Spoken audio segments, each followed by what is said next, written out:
Good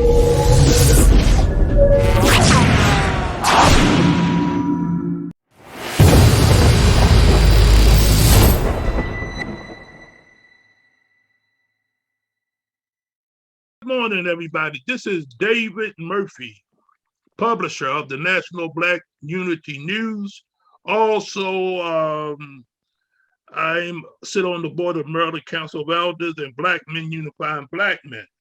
And today we are starting a series of podcasting to let the world know some of the things that individuals and teams are doing locally, nationally, and internationally. And today I'm going to introduce my brother, Reverend Dr. Andre Humphrey. But getting into what I want to talk to you about, sir, is this. There's many people I've known over the years that do some serious work that I don't think a lot of people are qualified for.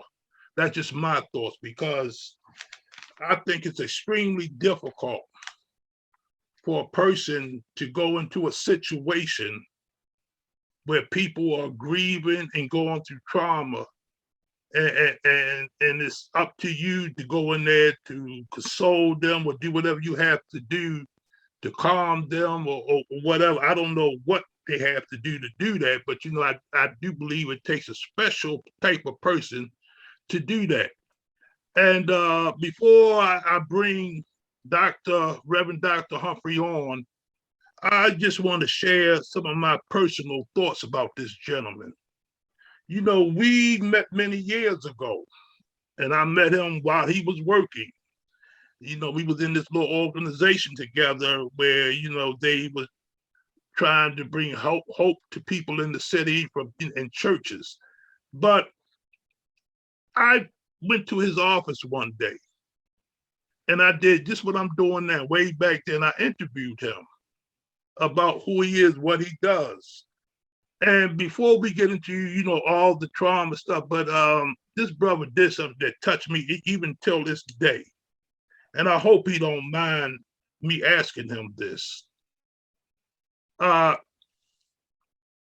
want him to share a little bit about your son. And I don't know if you remember the conversation we had that day, but I think from my personal point of view, it takes a special type of person to not only endure what he had to endure with his son, but afterwards, how he's able to go out and help other people. So Dr. Humphrey, can you share a little bit about what you shared with me way back then? I know it's a long time ago, but it's about your son and what you had to go through with him. Can you share a little bit about that, please, sir? Yes, sir. First of all, thank you, Brother David, for this interview. I don't take anything lightly, and I also appreciate who you are and what you do, trying to uplift the downtrodden and the brokenhearted people who seem not to have no direction in life. You've been steadfast and unmovable. As you stated, we met many years ago, and yes, I do remember that conversation, because when that tragedy hit me, I never forget it. Was a prophetess, female prophetess, told me, if you can tell me what your pain is, I can show you what your passion is. She had no information concerning about what happened to my son, and she was running some things down to me, and I know that the Holy Spirit had to give it to her. And I just want to let you know that to have a 23-year-old son snatched away from you with no explanation of really why, the ton of bricks fell on me back in 1997, March the 21st. I can remember as if it was yesterday. I received a phone call in Howard County Hospital and said my son was in a car accident. And I later found out that him and his stepfather had been going through some things while my son was away. He was in the Marine Corps, and not only was he in the Marine Corps, he had one of the highest positions for a 23-year-old that could have. He had White House commission, Secret Service detail to President George Herbert Bush. And I thought that was one of the greatest accomplishments a young man could achieve at an early age, to come find out that his stepfather was a former former state trooper and a former Howard County police officer that was physically abusing his mom.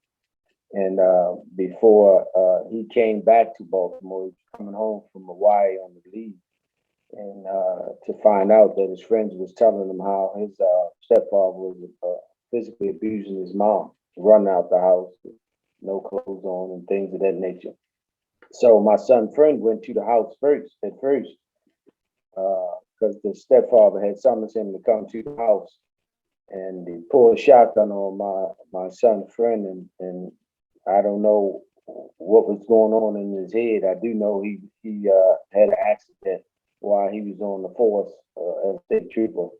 A motorist hit his stepfather on I-95 and drug him for so many feet till he was out, being a state trooper on disability. So I don't know what was going on in his head, but he pulled a shotgun out on my son friend and eventually let him go. And my son friend called 911 and nobody showed up. So when my son found out, he was more furious. So he went to the house to try to reason with his stepfather. Remember, Brother Murphy, this was always told to me by homicide investigation. I wasn't there. And an altercation ensued, and they got into a fight, and apparently my son must have got the best of him. And as he was leaving the house, stepfather took the same shotgun that he pulled on his friend and shot him and killed him. So when I found out, I was devastated. I had already been responding to trauma, and I always wonder how people pull themselves together and dealing in this serious work.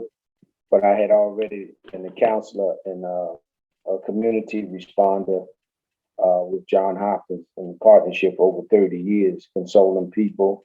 I was a community pastor, the longest community chaplain in East Baltimore that the police department ever had in the work that I've done.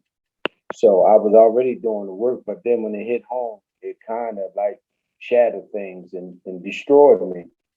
And I didn't know how I was going to get myself back together. And the Lord spoke to me and said, rather walking around life being bitter, take sour lemons and make lemonade, and you go and try to help as many people as you can and help them to get them back on track. Because sometimes, counseling helps, but counseling don't do it all the time. You have to have a strong spiritual foundation. And that's what I did. And out of my 30 plus years of doing this work, I may have had 2 people to say that they didn't need my help because I shared my story. You never tell people I know how you feel, because you don't until you walk in somebody else's shoes. I had a very bad taste, and I had some things in my head about police officers and how they do their jobs. So the Lord said, well, you need to work with them closely to see how they do their job. And from working with the police officer to now becoming, one of the trainers, trained police officers in trauma, this have helped me mend my broken heart, because can't nobody mend a broken heart but God. Counseling can't do it, and only God can pick the broken pieces back up together. So now the burden, well, I won't call it a burden, but the challenge now is dealing with so many young mothers who lost young children and women getting killed. I've dealt with generations of families losing their loved ones. What do you tell a person when you approach them who lost a loved one, what I do know is that let them tell their story. Let them don't interfere. Just be a listening ear and have the mystery of presence. And people will tell you what they want you to know. If they don't want your help, they will let you know.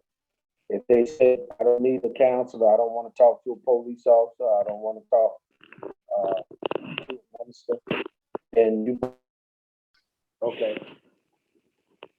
So, and not only that, brother David, um, I had my father died in the Veterans Hospital of a bacteria infection called Staphylococcus.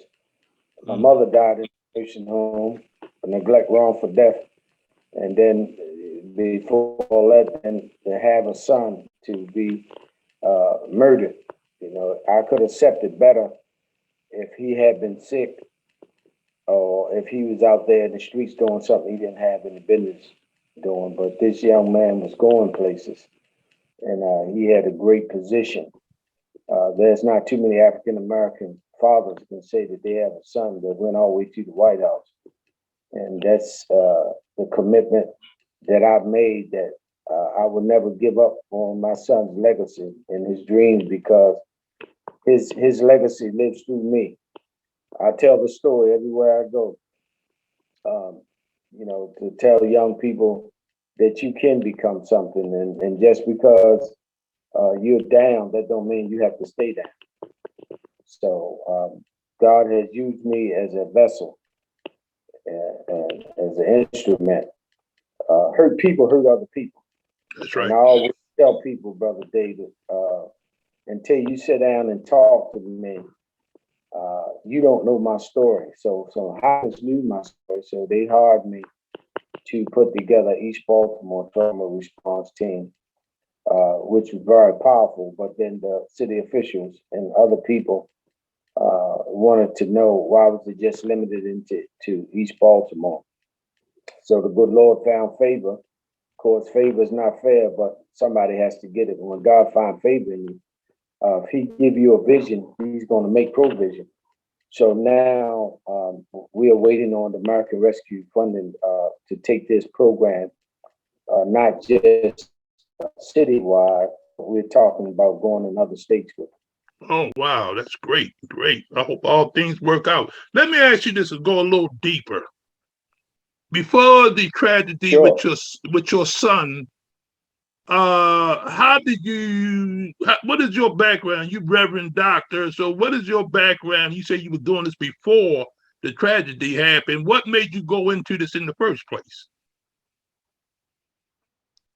Well, in 1969, I was a teenager. My dad always told me that if you got in trouble for protecting yourself, I would always support you. But if you got into trouble for something stupid, you had to suffer the consequences. So I knew a friend of mine, I knew the car was stolen. I got in to take a ride. You know how it is when you're young. Mm-hmm. And I was sent to a place called Maryland Children's Center for a 30 days evaluation and be a good boy. You get to go back home. Of course, me being young, first time taken out of the family, I went there and seen some things that normal people don't see and don't do. And from that point on, going to juvenile institution. They had a place back then. It's called Charles Hickey School now, but back then it's called Maryland Training School for Boys. Mm-hmm. So went there and some other places, Cheltenham, and my juvenile past was very checkered. It was very clouded. But I didn't know God was preparing me for such a time like this. All of this is preordained by God. So after going through the juvenile system, coming back 45 years later, going back to Charles Hickey School, the Lord allowed me to start a ministry called Reaching Unreachable Outreach Ministry, and where I saw young men being physically abused and had a lot of mental health issues. I went back to get these guys treatment and did follow up. under the leadership of Bishop Robinson, first Black African American Police Commissioner, mentored me to help these kids. And then Maryland Charles Hickey School was downsized. It's still in existence, but a book, and that's where the book came into fruition, Black Youth and Juvenile Justice System. All this was pre-planned. I had nothing to do with this. I just followed the course that the good Lord took me on. And my reward, Brother David, was to see these young men come out the system, doing well. Some married, had families, and said, hey, you remember me? You know, you was my counselor at Charles Hickey School. You was my counselor at Cheltenham. You was my counselor at Victor Cullen. There's a white fella, and I know he don't mind me saying his name. His name is David Stanley. When I worked in a group home in Harford County about 40-something years ago called Facet. He is a music writer. He lives in Texas. And he still keeps in touch with me and told me he thanked me for being a mentor. He calls me his black dad. So these are kind of things that I'm inspired and moved by. Money don't move me. And if I can help somebody along the way, then my living is not in vain. People see me on the news speaking up for the voiceless. And my mother always told me, if you ever see a good spiritual fight, you're supposed to get in it. I see people being taken advantage of sometimes by people in law enforcement. And because I know the right people to talk to.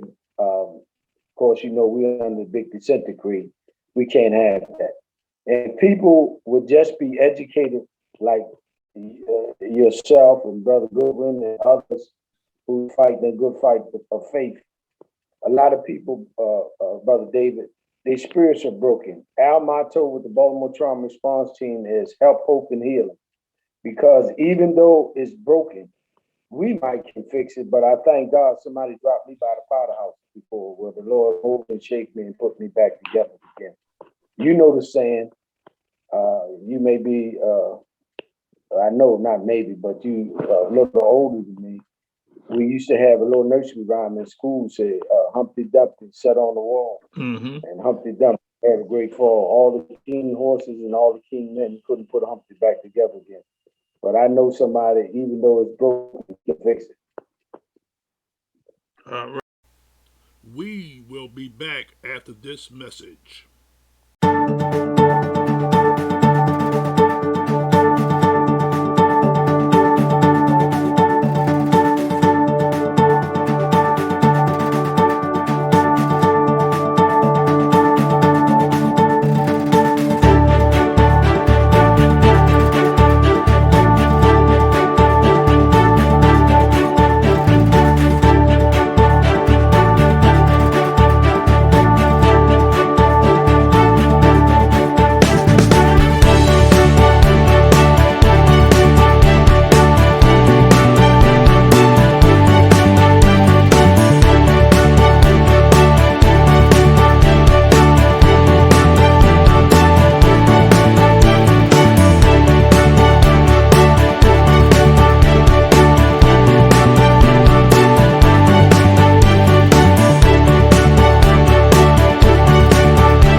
Welcome back.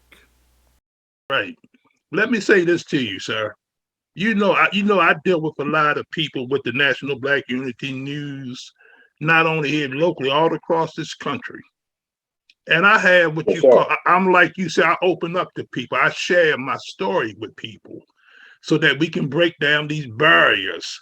I'm not all of this. I don't care if your name got doctor in front of it or professor or whatever, and when I open up to people, then we begin to share because we don't have no walls up anything. So we share with one. And just about everybody I know, just about everyone I've talked to over the years are dealing with some type of trauma or drama in their life.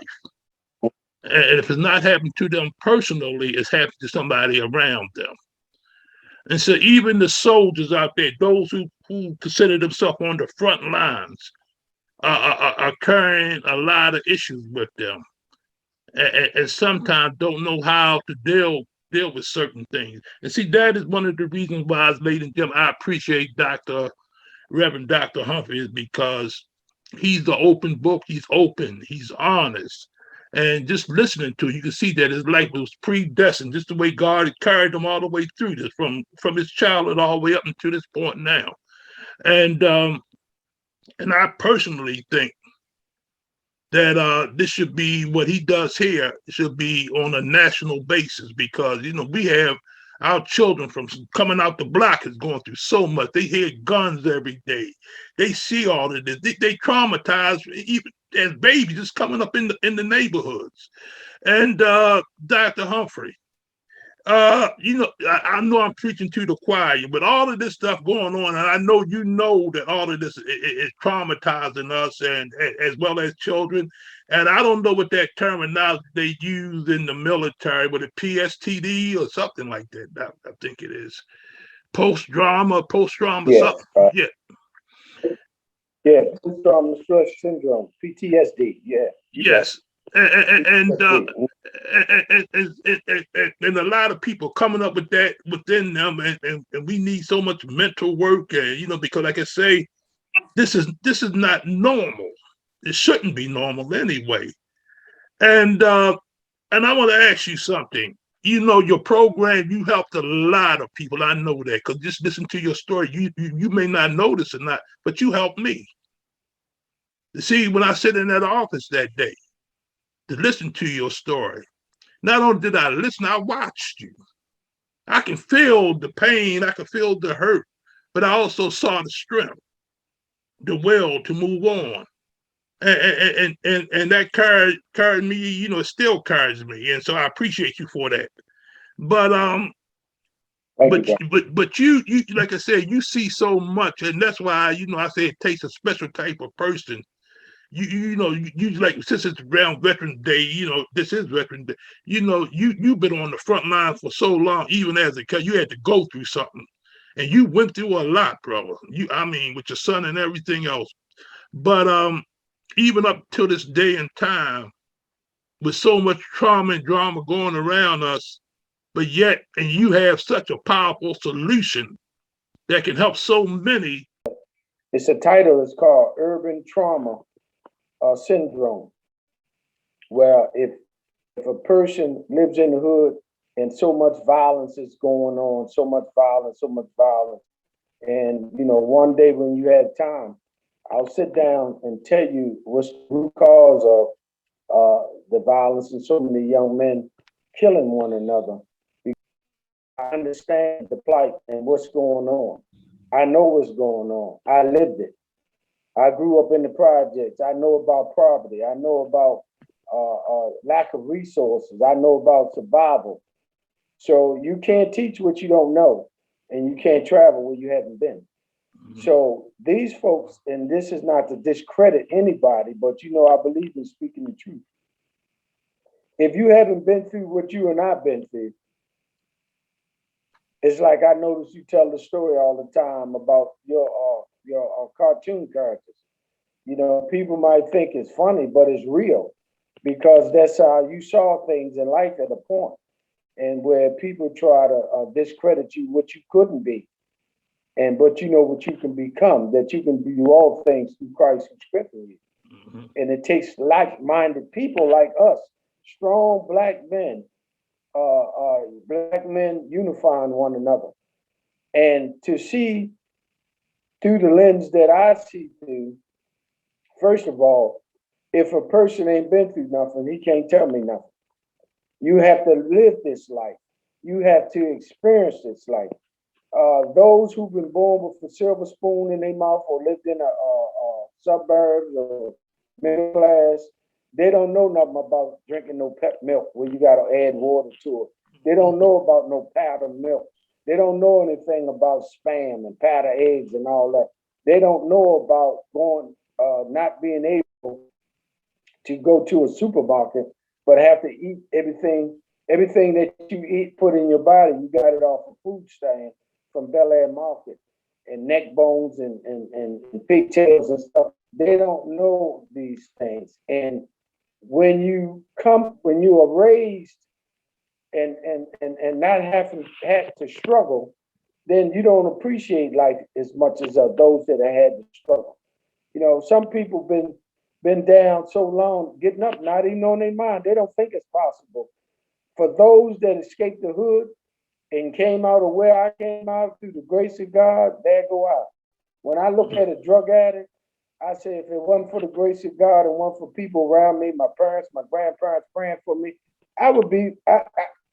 To tell the truth, when people talk about Brother Murphy that black folk have a record, if the truth be told, we all have a record. We all have done something that we have been ashamed of. But by the grace of God, you know, He forgive us of our sins. He said He'll He'll forgive our sins and cast them into a sea of forgiveness that they don't have to come back to harm us no more. It's only man that brings up our past. So, you know, we look at the squeegee kids. A lot of these kids don't want to be out there. So if we take them, I don't know if you remember the brother by the name of Kerman Miles. We kind of like did a lot of things together in the past. But Kerman had a program called Mentoring Teens in the Hood. And I remember the day that I went with him down to Shutdown to shut it down. He said, don't incarcerate, but educate. He said, we had a shirt that say that. So it would be cheaper to educate a black man than to put him in prison. But they don't want that. And it's designed to be this way. But the philosophy that you and I have, each one teach one, and that Malcolm said, and pass it on, it'll be a better world. You know what, man? I'm so glad to hear you say that because, like you say, what I'm hearing is you're not dependent on man. You know, no, you dependent on God for your source. That's where your help come from. And like you say, nobody's gonna stop what what God has for you to do. You know, they can try to hold back, it'll come from someplace else, whatever, And this is one of the reasons why, ladies and gentlemen, that we're gonna have these series of podcasts. See, we're gonna tell the truth. We're going to shame the devil. We're going to stand up and let people know what's really going on out here and who's really in your corner, who's standing up for you. Like you say, like the Reverend said, Dr. Reverend said, it's a lot of people who are grandstanding, pony shows and everything else that they do, act like they're doing something. But the truth is, there are some true soldiers in this neighborhood, in our neighborhoods, who's working diligently on our behalf. And not only did his brother lived it, he's been through it, and he's still serving us today. And I want you to know, to those who will see this podcast, that from my, like I said, I deal with a lot of people, and a lot of people have a lot of issues. But in spite of those issues that we have people like Reverend Dr. Humphrey, who want to fight with or without. And that's what he has been doing up until this time. We will be back after this message. Dr. Humphrey is the chief of the Baltimore Trauma Response Team with over 30 years of experience working with youth, incarcerated adults, caregivers, and clergy. Over the years he has dedicated his resources to community members concerning trauma. Diligently throughout these years, Dr. Humphrey has trained and counseled professionals and community members while supporting victims and families at crime scenes for the trauma they experience. Dr. Humphrey has a broad reach with his work and has partnered with the Baltimore Police Department in efforts to lend support to the citizens of Baltimore to recognize trauma and especially childhood trauma. Welcome back. And it's a lot at stake. Our babies, our livelihood, our elderly, everybody's at stake. And we need to truly open our eyes and get behind people that's really doing the work. And Dr. Humphrey, man, I'm just say this to you, man. I always had the highest respect for you, sir. Same with you, Brother David. But let me just say this to you. Man to man, if I could, I would, I always say that because I've met so many people over the years that are doing so much great work. But, things like you just mentioned, things are going to change. Absolutely. and we're going to make them change. And I want to give you my support. I want to give you my services, what God has blessed me with, media, podcasts, and newspapers, and everything else that I want to bring to your sources. Because, like I say, it's so much of our babies are at stake. Everything's at stake right now in our communities. And we had to put our strength and our force behind those who truly are making a difference, not those who's talking about it. And Right. so I'm gonna give you some closing words, but I just want to let the world know is this. Again, this is what I consider. This is David Murphy terminology, my lingo. This is what I call not. He's just not a soldier. This to me, this brother's a general. He's a man amongst men who's not willing and he's not going to compromise. He's just straight up about his stuff and he keeps it real. And that's what we need, transparency. And so, brother, I'm just say from David Murphy to you, man, I appreciate you so much. And so, this is just an introductory to more podcasts to come. And so I'm gonna give my brother the last word, to tell the world, what's needed and what can be done and how to get in touch with him. Brother David, first of all, I have the same mutual respect for you, and I heard something on the radio that they were saluting you, brother. So I owe you one because if I'd have knew about it and had the ticket, I would have been there. But that's water under the bridge. But it's never too late to support what you're doing. So, I'm a man of my word and a man of integrity, and you know that I'll be coming to see you soon. So that slept me. And when I heard it on the radio, I was a little upset, but I can make it up. There's no problem. But I want to say this. People like Clarence Dewburns was my mentor. And he always he encouraged me not to get in politics because he said that's not my calling. Your profession is what you are made to do. Your calling is what you your profession is what you paid to do. Your calling is what you made to do, created by the Creator. And if you see anybody in life who has become successful and made it, you can rest assured that they had help. You can always reach me at 443-418-8898. I'll say it again, 443-418-8898. And I'm so humble and honored that Brother David, he knows a lot of people in this world. And the Lord placed in his heart to think about me. I refuse. Dr. King said, don't let nobody turn you around. He said, come too far to turn back now. He said, I may not get there with you, but keep on marching. So, he had a dream and we had to make sure that we fulfilled his dream. Because I know if Dr. King, he looked down from heaven and see some of the stuff that he fought for, that he died for, he would turn over in his grave. Mm-hmm. But Brother David, my encouragement to you is that God has given you a tool and he has given you gifts, many gifts like myself, to get the word out there. There are some great people in this world, especially African Americans, that all we need to do is link up and help each other. If I can help somebody along the way, then my living is not in vain. Life is not predicated upon what you achieve materialistically and what your goals are, whether you reach them all, but it's based on how many people you help. Well, I appreciate that, sir. And I'm going to say this in closing. Again, see, people, the power of words is so powerful. And your words, just hearing you just a few minutes ago, man, inspired me so much to keep it moving, Ain't gonna let nobody turn me around either. And so, I'm in this for the long haul. This is until the end, to the victory is won. And so, sir, like I said, this is just introduction to many podcasts to come, because we're going to take this to the world. We're going to go out in the vineyards and we're going to share what God has blessed us with. And this brother has blessed us with so much and what is needed so much for such a time as this. And so, brother, Dr. Reverend Andre Humphrey, man, I appreciate you, sir. I have much love and respect for you. And I'm going to cut this video off, but again, I appreciate you, to the highest, and thank you so much. And God bless you, sir.